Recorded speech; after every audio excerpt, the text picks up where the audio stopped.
Hola, ¿qué tal? Soy Dolores Vela García de la Universidad de Sevilla. Quiero dar las gracias a la organización por permitirme estar, aunque sea online, en este congreso, que es eminentemente necesario para recuperar la voz femenina dentro de la literatura. Mi comunicación va a ser sobre la escritora malagueña Dolores González Pérez, alias Lota España, una escritora olvidada e ignorada frente a los cánones de crítica e historicidad patriarcales, y he decidido dividir mi comunicación en tres bloques, el primero de los cuales he titulado Construcción de una traducción literaria femenina, ya que Lota España es sin lugar a duda un claro ejemplo de lo que la crítica feminista engloba dentro de ese corpus de escritoras que han sido olvidadas, ignoradas, dejadas al margen por la tradición e historicidad patriarcales, que han demostrado ser incapaces de aprender y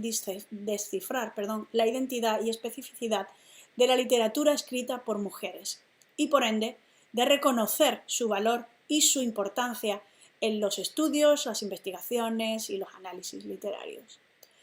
Uno de los primordiales motivos por los que desde hace varias décadas se ha hecho más que necesaria la revisión desde una perspectiva de género del canon actual literario, que es eminentemente patriarcal, como hemos dicho, es esa recuperación, el reconocimiento, el estudio y la incorporación de las obras escritas por mujeres, una producción fecunda, de gran calidad, que ha quedado siempre navegando por los androcéntricos márgenes de los presupuestos tradicionales de la crítica. Incluso más allá, se ha quedado abocada a permanecer en el olvido. De ahí que sin duda el trabajo de rescate de dichas obras haya sido considerado por la ginocrítica como el principal punto de partida y la aspiración fundamental en la crítica feminista desde sus comienzos a finales de la década de los 60 del siglo XX, principios de los 70, hasta nuestros días. Dolores González Pérez habita en los límites de la esfera literaria de su época, una época de las más brillantes en la literatura española. Recordemos que hablamos en gran medida de la edad de plata de la literatura española. Considerarla como una escritora limítrofe es necesario, ya que vivió y coexistió, fue adyacente a los círculos literarios españoles y más concretamente a los malagueños, sin conseguir jamás entrar en ellos, a pesar de su tenacidad y prolijidad a la hora de escribir y de insistir incesantemente en la publicación de sus textos, enviándolos constantemente y frecuentemente a revistas y editoriales. Como he dicho, fue coetánea de un gran grupo de artistas que formaría parte de una de las más fructíferas épocas de la literatura española, la Edad de Plata o Segunda Edad de Oro de la literatura española, con autores como Juan Ramón Jiménez, Machado, García Lorca, Alberti, Rubén Darío o su propio paisano, Salvador Rueda, entre otros muchos grandes nombres de esa primera mitad del siglo XX. Sin embargo, nuestra escritora quedó siempre postergada al margen en dicha explosión creativa. A menudo nos puede parecer que Lota España quiere lanzarse al abismo que cruza ese límite y romper las barreras culturales y sociales, incluso las económicas, que la separaban y alejaban de ese epicentro de la cultura literaria, tanto de su ciudad como de su país, pero no lo consigue. Otras veces parece más bien enrocarse en sí misma, aceptar su destino, en esa misma línea del límite, y dejarse eternamente llevar por él, orbitando de una forma constante el escenario literario de su tiempo. Sus colaboraciones y aportaciones en diversos periódicos y revistas fue tan habitual y constantes que sus textos se convierten posiblemente en los más frecuentes en los medios con los que colabora. Pero aún así no consigue llegar a ese epicentro, a ese universo literario que ni siquiera la contempla desde esa superioridad. Ella misma, en un texto autobiográfico que escribe a petición del editor de la revista Lecturas, donde ella había enviado un pequeño relato, afirma que ha nacido para escribir y que nunca se dedicará a ninguna otra cosa en la vida, pues esta no es sino el quehacer literario. Es un manuscrito autógrafo en el que la escritora habla de sí y en el que ya nos está dando una pista de lo fundamental que es para ella la labor literaria, el escribir. En la época no pocas son las escritoras que sí lograron traspasar ese muro de la crítica patriarcal, asumiendo con una cierta rebeldía, una valentía y una cierta dosis incluso de resignación, la realidad que las arrastraba al sacrificio a veces de su propia identidad. Es decir, tuvieron que ser conscientes, lo fueron, de que para conseguir esa reputación, esa oportunidad que necesitaban, y que solo podían ser favorables al hombre habitualmente, tendrían que disfrazar su voz de masculinidad, como es el caso, por ejemplo, de la recientemente galardonada Cristina Peri Rossi, cuyos textos son fundamentalmente protagonizados, narrados o contados por hombres. Olvidar la voz y el alma femenina en sus tramas y estilo y aceptar la imagen arquetípica de la mujer delineada por el hombre para poder ser reconocidas a menudo es algo habitual, es algo que nos encontramos a menudo dentro de la literatura española. Tenemos nombres como Cecilia Boll, de Faber y Ruiz de Larrea, Fernán Caballero, Carmen de Burgos, Gabriel Luna, Pericol de los Palotes, María Luz Morales, Ariel o Jorge Marinaleda, Felipe Centeno, etc. Y muchas otras escritoras cuyas obras todavía están necesitando ser rescatadas. El feminismo, esa feminidad, quedó pues ante esa diatriba que la obligaba a escoger entre vestirse de hombre o aceptar presupuestos, arquetipos, estereotipos ideales y comportamientos que los hombres habían definido para la mujer. De manera que hablábamos de una literatura femenina cuando era una literatura destinada para mujeres con ciertas características. Dentro de esa escisión que no daba opción a la mujer para ser ella misma, para optar por su propia voz, se produce una literatura sesgada, a menudo alienada y sobre todo marginada del canon patriarcal, ya que tradicionalmente se ha entendido esa literatura escrita por mujeres como una suerte de manifestación de la frágil y delicada alma de la mujer, carente de trascendencia y de interés artístico y cultural. Dolores González Pérez, Lota España, sin embargo, no huye de su condición de mujer entendida como tal y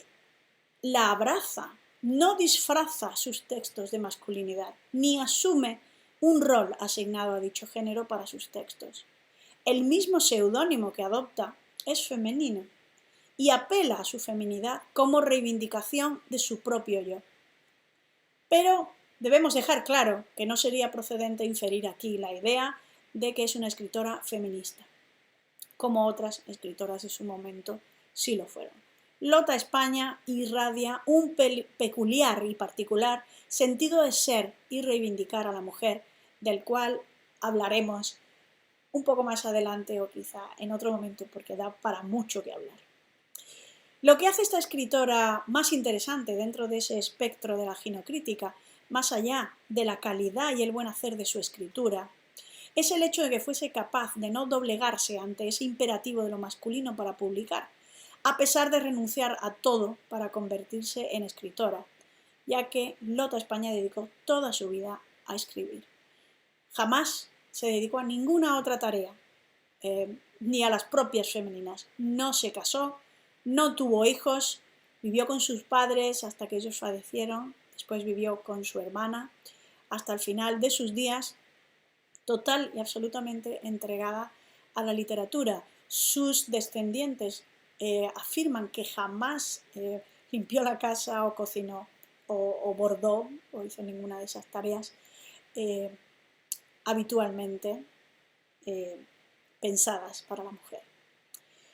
Es habitual el hecho de conocer las obras de determinadas escritoras por su rebeldía, por pronunciarse social y políticamente contra el status quo, por su lucha por los derechos de la mujer, por grandes hazañas, en fin, por llegar más allá de lo humanamente digamos que establecido por la sociedad. Sin embargo, para el hombre es más fácil obtener ese reconocimiento por sus obras, ya que no necesariamente tiene que haber un compromiso social o político o hacer grandes hazañas. Podría decirse que le viene dado de alguna forma por su sexo y ese mismo tejido literario antropocéntrico y patriarcal se lo permite. Casi podía afirmarse que la crítica patriarcal considera que si la mujer no enfrenta grandes retos en su vida personal, sus textos caen en la frivolidad, son textos sin fundamento literario válido para ser mirados desde el canon literario. Nuestra malagueña, como decíamos, renunció a una vida plena femenina como ese ángel del hogar, pero no se convirtió tampoco en esa femme fatal o en una feminista rebelde. Simplemente se decidió a ser ella misma, a ser tenaz y a cultivar su pasión sin ceder un ápice de su feminidad. ¿Qué tipo de heroína, qué tipo de escritora, de poeta, de mujer era pues Dolores González Pérez? Y hablamos de Lota España en la caja de zapatos. Bueno, he escogido hablar de la caja de zapatos, porque la caja de zapatos es donde estaban durmiendo, ocultos, los manuscritos de esta escritora, conservados por sus familiares, afortunadamente, a los que hay que darle las gracias desde aquí por su colaboración en todo momento en esta investigación. Como decía, he cogido la caja de zapatos porque es ese lugar en el que siempre hemos guardado nuestros recuerdos más queridos, las fotografías antiguas, esos objetos que nos evocan otra época de nuestra vida. Y es donde guardamos las cartas de amor o de amistad y documentos que son importantes para nosotros. De ahí el nombre de En la caja de zapatos. Y con esto lo que quiero hacer es acercar un poco más la imagen de Dolores González Pérez, presentarosla un poco mejor para que la conozcáis. Dolores González Pérez nació en el pueblo de Humilladero un 8 de diciembre de 1891. Era la mayor de 7 hermanos, nacida en una familia católica y con un fuerte arraigo patriota, ya que su padre era militar, guardia civil. Y de hecho nació en Humilladero, se trasladaron a Málaga y durante los primeros 25 o 30 años de su vida pues vivieron en Málaga, en Oviedo, en Álava, en Cuenca y sobre todo Tenerife, donde pasó unos cuantos de años, unos 2-3 años, y donde publicó, como veremos, su único poemario en vida. Y además tuvo un fuerte vínculo siempre con las Canarias. De vuelta a Málaga, nuestra escritora pues, se dedica a publicar en diversas revistas y publicaciones de la época y justo antes de la Guerra Civil, en 1936, en noviembre, cuando muere el anarquista Durruti, ella le dedica un poema emotivo, elegíaco, a su muerte y que es publicado justo cuando las tropas franquistas están rodeando ya la ciudad de Málaga. Una vez tomaron la ciudad, por un inmenso y profundo temor a ser capturada y ser ajusticiada por los fascistas, se retira y se marcha no al exterior. En lugar de hacer un exilio como muchos otros españoles, Dolores González Pérez decide marcharse a casa de su hermana Milagros en Benamargosa, donde a partir de ese momento se autoimpone, no un exilio, sino un insilio, ya que ella permanece en su domicilio sin volver a pisar la calle, tal y como cuentan sus descendientes, hasta el día de su muerte, el 17 de junio de 1973. Es decir, falleció con 83 años. 82, perdón. Como decía, ese temor la llevó a encerrarse en su propio universo, un universo que ella ya había ido creando y que a partir del estallido de la Guerra Civil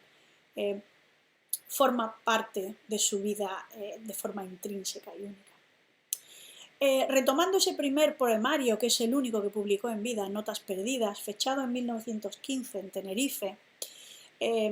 nos encontramos con una escritora joven, consciente de su condición de mujer y su lugar en el mundo de hombres. Encontramos ahí un poema que manifiesta muy bien ese sentimiento femenino, que es titulado Esclava, y es una sentida reflexión de cómo, por ser mujer, tiene que asumir determinados aspectos delineados, dibujados por una sociedad y cultura patriarcales, como es el caso de determinados rasgos de la personalidad preconcebidos e impuestos para la mujer, como por ejemplo la mesura, la contención, la imposibilidad de dejar salir su verdadero sentir femenino, atrapado en cadenas, sin dejarle un resquicio de libertad para ser quien es. Así en esta estrofa, por ejemplo. Y en el yunque de la sangre de mis venas, un herrero misterioso va forjando lentamente las cadenas que condena mis sentires al reposo. Y termina el poema: soy mujer y hasta la lírica locura libertad para crear falta a mi mente. Y por eso, si en impulso dolorido doy al mundo mis canciones, van pasando, relegadas al olvido, cual sangrientos y paupérrimos jirones. No cabe duda de que la autora desde su juventud era perfectamente conocedora de esas limitaciones que le imponía su género, su condición de mujer, y no deja de ser curioso que al final del poema defina inmejorablemente y en modo de prolepsis lo que será toda su vida literaria, relegada al olvido. Lota España fue poeta y prosista, con una producción literaria que abarca un corpus de alrededor de unos 3.000 poemas, unos 400 textos en prosa que aún están siendo estudiados y compilados en esta labor de arqueología literaria, escritos a lo largo de unas 6 o 7 décadas, y por lo tanto es de esperar encontrarnos con un corpus poético y prosístico cuya riqueza no solo reside en los versos y la narrativa, sino también en la variedad de estilos y voces que encontramos. En cuanto a la prosa, Lota España escribió una gran cantidad de artículos de diversos géneros y estilos y materias relacionados con el arte, la literatura, la religión, la sociedad, la crítica literaria, incluso la vida cotidiana y el ser humano, además de cuentos, relatos cortos, cuentos infantiles, microrrelatos, novelas cortas, llegando a publicar 2 de ellas, La voz del terruño y Llanto de plomo. Y por último, tenemos una novela larga, escrita alrededor de la década de los 50 e inédita a día de hoy. Llegamos pues a reconocer en esta escritora un universo literario contradictorio y etéreo. A lo largo de todos sus textos podemos entrever cómo ella va creando un universo propio, eminente e inmanentemente etéreo, lleno de objetos y de matices que brotan leves, que flotan, que bailan en la brisa. Lo intangible, lo a menudo inefable, se convierten pues en uno de los primeros aspectos que destacan en su estilo personal, llegando a convertirse en un componente fundamental para una adecuada interpretación, exégesis de sus textos y sobre todo de un universo literario único, personal y propio. En contraposición a esto, a un deseo de fusión con lo inaprensible y eterno, nos vamos a encontrar con una literatura de apego, de arraigo a la tierra, de tradiciones, y es aquí donde entra la discusión dialéctica y vital, la contradicción, la paradoja, por un lado del deseo de volar, por otro el orgullo y el apego a las raíces, algo que se manifiesta de una forma muy clara en la novela corta La voz del terruño, donde Marisa, que bien podría ser un trasunto literario de la misma autora, debe decidir si se marcha del pueblo donde no es comprendido su novio, el joven Panchuco, que es socialista, revolucionario, rebelde, y es rechazado por el pueblo, o si se queda y permanecer donde están sus raíces, ese terruño que la quiere arrastrar hacia adentro para que no se marche. Y es que las contradicciones son una constante habitual también en ese universo literario de Lota España, y marcan a menudo sus escritos, su prosa y su pensamiento, y posiblemente podemos deducir que también su vida. Parece a menudo rebelarse con ideas más cercanas al republicanismo, que defiende y que en cierto modo enarbola frente a una fuerte conciencia de lo tradicional, de lo español y de lo andaluz, en conjunción con esa herencia árabe y musulmana de nuestra tierra. Se trata, en fin, de un legado de una escritora olvidada e ignorada por esa crítica patriarcal, cuyos mecanismos de análisis y canon crítico son incapaces realmente de apreciar, comprender y aprender esa literatura escrita por mujeres con una identidad propia y con unas características únicas, con su idiosincrasia, señas de identidad y su valor artístico, distinta a la escrita por los hombres, pero desde luego, en ningún caso, no menos valiosa ni subyugada a esta. Y en este sentido, desde luego, debe de ser rescatada y reconocida la obra de Dolores González Pérez, Lota España. Muchas gracias.